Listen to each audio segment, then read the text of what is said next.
নমস্কার বন্ধুরা, কম্পিটিটিভের দুনিয়ায় আপনাদের প্রত্যেকে স্বাগত এবং আপনাদের সাথে আছি আমি পর্ণদীপ। আর আমরা ইন্ডিয়ান ইকোনমি ডোমেস্টিক থেকে আলোচনা করছিলাম, আর আমরা ইন্টারন্যাশনাল অর্গানাইজেশন আলোচনা করছিলাম এক্সটার্নাল সেক্টরের ভিতরে। এক্সটার্নাল সেক্টর সম্পূর্ণ বুঝতে গেলে আমাদের ইন্টারন্যাশনাল অর্গানাইজেশন অবশ্যই জানতে হবে। তার মধ্যে তিনটি প্রধান, যার মধ্যে প্রথমটি হলো আইএমএফ, দ্বিতীয়টি হলো ওয়ার্ল্ড ব্যাংক এবং তৃতীয়টি হলো ওয়ার্ল্ড ট্রেড অর্গানাইজেশন WTO। তো এই যে আইএমএফ আমরা গত দিনের লেকচারের মাধ্যমে কমপ্লিট করেছি, আজকে আমরা ওয়ার্ল্ড ব্যাংক কমপ্লিট করবো এবং নেক্সট ডে আমরা ওয়ার্ল্ড ট্রেড অর্গানাইজেশন কমপ্লিট করব। তো চলুন ভিডিওটা শুরু করা যাক। তার পূর্বে ছোট্ট একটি রিকোয়েস্ট, এগিয়ে চলো 2.0 এই চ্যানেলটি সাবস্ক্রাইব করতে ভুলবেন না। এই চ্যানেলে জেনারেল সায়েন্সের প্রত্যেকটা লেকচার পাবেন এবং এগিয়ে চলো এই টেলিগ্রাম চ্যানেলে আমার প্রতিটি লেকচারের আপডেট পাবেন। আর দুটি চ্যানেলের লিঙ্ক আমি আমার ডেসক্রিপশন বক্সে দিয়ে দেবো। আর আজকের লেকচার কিন্তু খুব বড় হবে না, 13 থেকে 14 মিনিটের মধ্যে আমি আমার লেকচার কমপ্লিট করে দেবো। তো ভিডিওটা সম্পূর্ণ দেখুন যাতে আপনাদের ভিডিওটা থেকে কোনো রকম প্রবলেম না থাকে। তো চলুন শুরু করা যাক। তো প্রথমেই আমরা দেখব যে এই যে ওয়ার্ল্ড ব্যাংক বা বিশ্ব ব্যাংক, এটা প্রতিষ্ঠা কবে হয়েছিল। তো 1945 সালের 27শে ডিসেম্বর এই যে ওয়ার্ল্ড ব্যাংক এটা প্রতিষ্ঠা হয়েছিল এবং কাদের দ্বারা? Bretton Woods conference. Bretton Woods conference 1945 সালের 27শে ডিসেম্বর কিন্তু এই ওয়ার্ল্ড ব্যাংক প্রতিষ্ঠা করেছিল। তো এর মূল উদ্দেশ্য কী ছিল?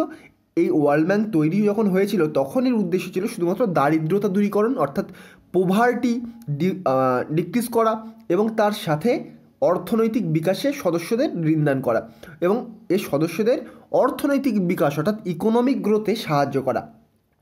তো এই যে ওয়ার্ল্ড ব্যাংক, এই ওয়ার্ল্ড ব্যাংক বিভিন্ন গ্রুপ নিয়ে গঠিত, অর্থাৎ বিভিন্ন রকম আরও অর্গানাইজেশন নিয়ে ওয়ার্ল্ড ব্যাংক গঠিত। ওয়ার্ল্ড ব্যাংকের আন্ডারে যে অর্গানাইজেশনগুলো আছে সেগুলো দেখুন। IBRD অর্থাৎ কি international bank for reconstruction and development. IDA আছে অর্থাৎ ইন্টারন্যাশনাল ডেভেলপমেন্ট অ্যাসোসিয়েশন। IFC আছে অর্থাৎ ইন্টারন্যাশনাল ফিনান্স কর্পোরেশন। MIGA রয়েছে multilateral investment guarantee agency MIGA। ICSID রয়েছে international centre for settlement of investment dispute বা ডিসপিউট যেমন বলুন না কেন, ডিসপিউট এগুলো রয়েছে কিন্তু ওয়ার্ল্ড ব্যাংকের শাখা বলতে পারেন অথবা ওয়ার্ল্ড ব্যাংকের গ্রুপ বলতে পারেন। তো গতদিন আমি একটা জিনিস ভুলে গেছিলাম IMF সম্পর্কে বলতে, যে IMF এর হেডকোয়ার্টার কোথায়। IMF এর হেডকোয়ার্টার কিন্তু ওয়াশিংটন DC।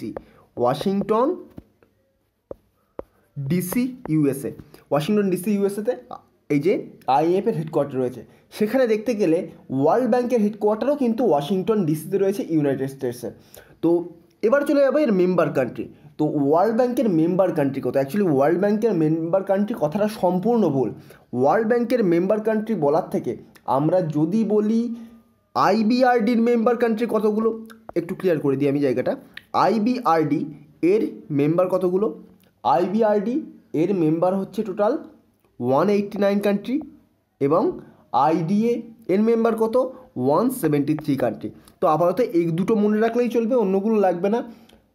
IBRDর মেম্বার 189টা দেশ, IDA এর মেম্বার 173টা দেশ। আর দেখুন কোথাও কোথাও বই দেওয়া থাকবে যে 1945, বেশিরভাগ বইতে কিন্তু দেওয়া থাকে 1945, আবার গুগলে সার্চ করলে দেখবেন 1944। তো আমি আপাতত আপনাকে গুগলের পথে যেতে বলবো।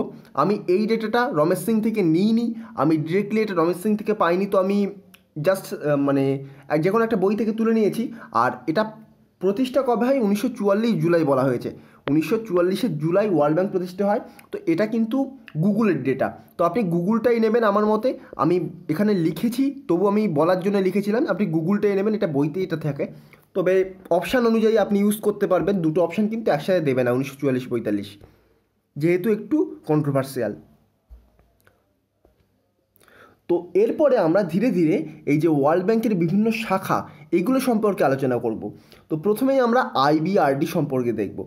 দেখুন আমি বললাম না, গুগলে গিয়ে দেখলে আপনি পাবেন 1944, আর IBRD যেহেতু ওয়ার্ল্ড ব্যাংকের শাখা সেহেতু IBRD এবং ওয়ার্ল্ড ব্যাংক একই সালে প্রতিষ্ঠিত হয়েছিল 1944। তো 1944 সালে এই যে IBRD প্রতিষ্ঠিত হয়েছিল, এর ফুল ফর্ম কি? ফুল ফর্ম হচ্ছে ইন্টারন্যাশনাল ব্যাংক, আইতে international bank for reconstruction and development, এটার ফুল ফর্ম। তো এর কাজ কি আমি এর কাজটার সাথে সাথে বলে দেবো। এর কাজ হচ্ছে দরিদ্র যে দেশগুলো আছে তাদের প্রত্যেকের আর্থিক উন্নয়নে কম সুদের হারে একটা দীর্ঘমেয়াদী লং টার্মের জন্য ঋণ দেওয়া। আইবিআরডি এর কাজ লং টার্ম এর জন্য ঋণ দেওয়া এবং কম সুদের হারে, মনে রাখবেন কম সুদের হারে, এবং যে দেশগুলো দরিদ্র, আফ্রিকার ধরুন কোনো একটা ছোট কান্ট্রি, তাদের তো খুব দারিদ্রতা, তো সেই আফ্রিকান কান্ট্রিগুলোকে কম সুদের হারে দীর্ঘমেয়াদী ঋণ দেওয়া, এইটাই হচ্ছে আইবিআরডির কাজ। নেক্সট রয়েছে দেখুন আইডিএ। আইডিএ প্রতিষ্ঠিত হয় 1960 সালে। তো আইডিএ 1960 সালে প্রতিষ্ঠিত হয়। এর কাজ কি?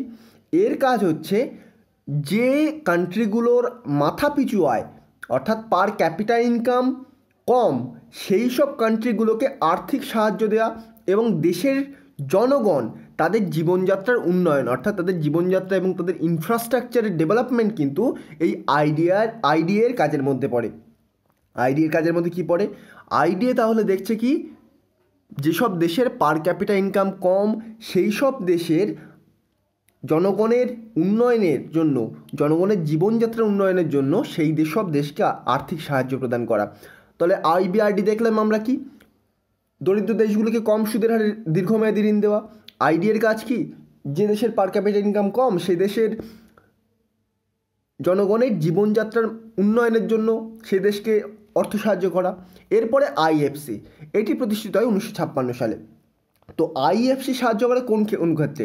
তো শিল্পের ক্ষেত্রে ইনভেস্টমেন্ট, তারপরে প্রাইভেট সেক্টর, বিভিন্ন যেগুলো প্রাইভেট শিল্পগুলো রয়েছে, এই সব ক্ষেত্রে কিন্তু আর্থিক সাহায্য দেয় আইএফসি বা ইন্টারন্যাশনাল ফিনান্স কর্পোরেশন। নেক্সট রয়েছে দেখুন মিগা বা MIGA, multilateral investment guarantee agency. অর্থাৎ কি? এটা 1988 সালে প্রতিষ্ঠিত হয়। এর কাজ হচ্ছে বিদেশি যে ডিরেক্ট ইনভেস্টমেন্ট আর বিদেশি যে ব্যক্তিগত ইনভেস্টমেন্ট, এগুলোর বৃদ্ধিতে কিন্তু অর্থ সাহায্য করা। এটাই হচ্ছে মিগা বা মাল্টিল্যাটারাল ইনভেস্টমেন্ট গ্যারান্টি এজেন্সির কাজ। বিদেশি যে প্রত্যক্ষ বিনিয়োগ এবং বিদেশি যে ব্যক্তিগত বিনিয়োগগুলো আছে, প্রত্যেকটার বৃদ্ধিতে অর্থ সাহায্য করাই হচ্ছে MIGA এর কাজ। আরেকটি রয়েছে ইম্পর্টেন্ট, সেটা হলো ICSID। এটা প্রতিষ্ঠিত হয় কত? 1965 সালে প্রতিষ্ঠিত হয় এবং এর কাজ কি? বিনিয়োগ সংক্রান্ত যত সমস্যা রয়েছে প্রত্যেকটা সমাধানে এটি কিন্তু পরামর্শ দেয়, যাতে বিনিয়োগকারীর স্বার্থ রক্ষা হয় বা বিনিয়োগকারীর কোনো রকম ক্ষতি না হয়। ICSID full form international centre for settlement of investment disputes. তো নামের মধ্যেই ডিসপুট রয়েছে, তার মানে বুঝতেই পারছেন এগুলো বিনিয়োগ সংক্রান্ত অর্থাৎ ইনভেস্টমেন্ট রিলেটেড যে কোনো প্রবলেমের সলিউশন বার করে দেয়, যাতে ইনভেস্টররা কোনো রকম প্রবলেমের সাথে জড়িয়ে না পড়ে। তো এই হচ্ছে আমাদের ওয়ার্ল্ড ব্যাংকের বিভিন্ন শাখা। এবার আমরা ওয়ার্ল্ড ব্যাংকের উদ্দেশ্য এবং কাজগুলো দেখে নেব। ওয়ার্ল্ড ব্যাংকের উদ্দেশ্য এবং কাজগুলো কি কি? ওয়ার্ল্ড ব্যাংকের উদ্দেশ্য কাজ, ফার্স্ট যে কাজটা হলো সবচেয়ে গুরুত্বপূর্ণ, তাদের যে সদস্য কান্ট্রি রয়েছে সেগুলোর মৌলিক শিক্ষা ও স্বাস্থ্যের উন্নতিতে অর্থ সাহায্য করা। অর্থাৎ ধরুন আফ্রিকার কিছু কান্ট্রি তারা ওয়ার্ল্ড ব্যাংকের সদস্য, তো সেই সব কান্ট্রিতে শিক্ষার অবস্থা খুবই খারাপ, বেসিক শিক্ষার হার খুবই খারাপ, তো এবং তাদের হেলথ কেয়ারও খুবই খারাপ, তো সেই সব কান্ট্রিগুলোকে কিন্তু ওয়ার্ল্ড ব্যাংক সাহায্য করবে। নেক্সট রয়েছে পরিবেশ সংরক্ষণ। এনভায়রনমেন্টকে কিন্তু ওয়ার্ল্ড ব্যাংক খুবই গুরুত্ব দেয়। খুবই গুরুত্ব দেয়, তার কারণ হচ্ছে এনভায়রনমেন্ট যদি ক্ষতি হয় তাহলে কিন্তু আমাদের প্রত্যেকের জীবনযাত্রার ওপর তার প্রভাব পড়বে। তো পরিবেশ সংরক্ষণ খুবই গুরুত্বপূর্ণ। নেক্সট রয়েছে বিনিয়োগ বৃদ্ধি। দেশীয় বিদেশি বিনিয়োগ বৃদ্ধি, আমরা একটু আগেই বললাম মাল্টিল্যাটারাল ইনভেস্টমেন্ট গ্যারান্টি এজেন্সি, এখানে দেশীয় বিদেশি বিনিয়োগ বৃদ্ধি। আর বেসরকারি শিল্পের প্রসার, এটাও আমি বললাম ইন্টারন্যাশনাল ফিনান্স কর্পোরেশন, সেক্ষেত্রে লোন দেয়। বেসরকারি শিল্পের প্রসার, এটাও কিন্তু এর কাজ। এবার বলি এই যে ওয়ার্ল্ড ব্যাংক কী কী ইন্ডেক্স প্রকাশ করে, খুবই গুরুত্বপূর্ণ। ওয়ার্ল্ড ব্যাংক কী কী ইন্ডেক্স প্রকাশ করে? সাধারণত ওয়ার্ল্ড ব্যাংক আপনার দুটি ইন্ডেক্স প্রকাশ করে। দুটি ইন্ডেক্স কী কী? ফার্স্ট বিজনেস ইন্ডেক্স হচ্ছে ইজ অফ ডুইং বিজনেস, নামটা শুনেছেন, is of doing business. Bharat কিন্তু এখানে ডেভেলপমেন্ট করছে ইজ অফ ডুইং বিজনেসের ক্ষেত্রে। এর আগে ভারতের র্যাঙ্ক ছিল 100-র ওপরে, তারপরে হলো 77, তারপরে ধীরে ধীরে 64 আসলো, তারপরে ধীরে ধীরে কিন্তু ইজ অফ ডুইং বিজনেসে ইন্ডিয়ার র্যাঙ্ক প্রবলি এখন 55 রয়েছে, আমি ঠিক কনফার্ম করতে পারছি না এখন, তবে ইজ অফ ডুইং বিজনেসে ইন্ডিয়ার র্যাঙ্ক ভালো হচ্ছে। এবার বলি এই ইজ অফ ডুইং বিজনেস ব্যাপারটা কী, অর্থাৎ অন্যান্য কান্ট্রি অন্যান্য কান্ট্রির ইনভেস্টররা ভারতে কতটা ইনভেস্ট করতে চাইছে এবং বিজনেস করতে, তার বিজনেসের জন্য যে ইনফ্রাস্ট্রাকচার দরকার, বিজনেস করতে কতটা সুবিধা ভারতে, সেটাই কিন্তু এই ইজ অফ ডুইং বিজনেস এই রিপোর্টটা পেশ করে, এই ইন্ডেক্সটা পেশ করে, কোন কান্ট্রি কত ভালো এবং কোন কান্ট্রিতে বিজনেস করা কতটা সুবিধা ইনভেস্টরদের প্রতি। তো এটা একটা ফার্স্ট ইন্ডেক্স প্রকাশ করে, পরীক্ষায় কিন্তু এটা দেয়, ইউপিএসসি প্রিলিমিনারিতে দেয়, ডব্লিউবিসিএস মেন্সে দেয়। নেক্সট রয়েছে কি, আরেকটি ইন্ডেক্স প্রকাশ করে, আর হ্যাঁ বলে দিই, ইজ অফ ডুইং বিজনেস এটা কিন্তু ওয়ার্ল্ড ব্যাংকের আন্ডারে থেকে আইবিআরডি এটা পাবলিশ করে। আর ওয়ার্ল্ড ডেভেলপমেন্ট রিপোর্ট বলে আরেকটি রিপোর্টও কিন্তু পেশ করে world bank, world development report, এটাও কিন্তু আইবিআরডি পেশ করে। ভেরি ইম্পর্ট্যান্ট দুটি ইন্ডেক্স, পরীক্ষায় কিন্তু এখান থেকে কোশ্চেন আসে ডব্লিউবিসিএস মেন্সে এবং ইউপিএসসি প্রিলিমিনারিতে। ডব্লিউবিসিএস প্রিলিমিনারি লেভেলের এক্সাম কোশ্চেন কিন্তু এগুলো নয়, এগুলো কিন্তু ডব্লিউবিসিএস মেন্স লেভেলের এক্সাম কোশ্চেন। এরপর আমি কিছু ইন্ডিকেটরের নাম বলবো, সেই ইন্ডিকেটরকে দেখে এই যে ওয়ার্ল্ড ব্যাংক তার রিপোর্ট তৈরি করে। তো ধরুন আপনার এরিয়ায় বিদ্যুৎ নেই, বিদ্যুৎ দেওয়া হবে, তো তার জন্য কিছু ইন্ডিকেটর দরকার, অর্থাৎ আপনার এরিয়ায় কতজন মানুষ আছে, অর্থাৎ এই ডেটা দরকার, ইন্ডিকেটর দরকার। তো সেই ইন্ডিকেটরগুলো কী কী, কিসের বেসিসে আপনার গ্রামে বিদ্যুৎ নেই সেটা তারা বিশ্বাস করে নেবে। আপনার গ্রামে লাইট জ্বলে না, আপনার গ্রামে ফ্যান চলে না, এইসবের বেসিসেই তো তারা বুঝবে যে আপনার গ্রামে বিদ্যুৎ নেই, তো আপনার গ্রামে বিদ্যুৎ দিতে হবে। তো এই যে ইন্ডিকেটর, এগুলো নিয়ে একটু আলোচনা করে নেব। মোটামুটি 20টি ইন্ডিকেটর রয়েছে, প্রত্যেকটা আমি জাস্ট মুখে বলে দিচ্ছি নাম, আমি আর লিখছি না, জাস্ট মনে থেকে যাবে। যেমন ধরুন এগ্রিকালচার এবং রুরাল ডেভেলপমেন্ট, ওয়ার্ল্ড সরি একটু ঠান্ডা লেগেছিল তাই।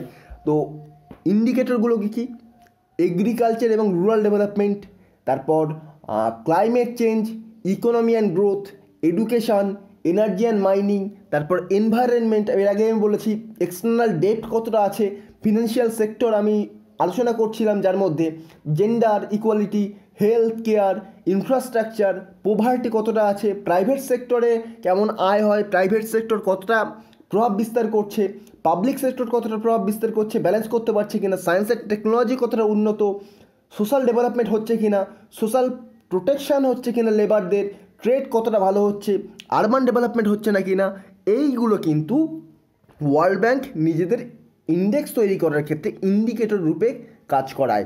তো এইগুলো কিন্তু ওয়ার্ল্ড ব্যাংকের ইন্ডিকেটর। তো এগুলো জাস্ট আপনি গুগল সার্চ করবেন, অটোমেটিকলি পরপর পেয়ে যাবেন। আমি উইকিপিডিয়া থেকে এটা জোগাড় করেছি, তো অন্য কোনো বইতে আপনি পাবেন না সাধারণত, কিন্তু গুগলে পেয়ে যাবেন এতগুলো পয়েন্ট। গুগলে সার্চ করে জাস্ট খাতায় নোট করে রেখে দেবেন। তো আপাতত বোঝা গেল, এই ছিল আজকের টপিক। তো ভিডিওটি যদি ভালো লেগে থাকে অবশ্যই চ্যানেলটিকে সাবস্ক্রাইব করে পাশে থাকা বেল আইকনটি প্রেস করতে ভুলবেন না, এবং নেক্সট দিন কিন্তু আমরা ওয়ার্ল্ড ট্রেড অর্গানাইজেশন নিয়ে আলোচনা করব। তো আজকের মতো গুড বাই, পরবর্তী ভিডিওতে আপনাদের সাথে আবার দেখা হবে। Thank you.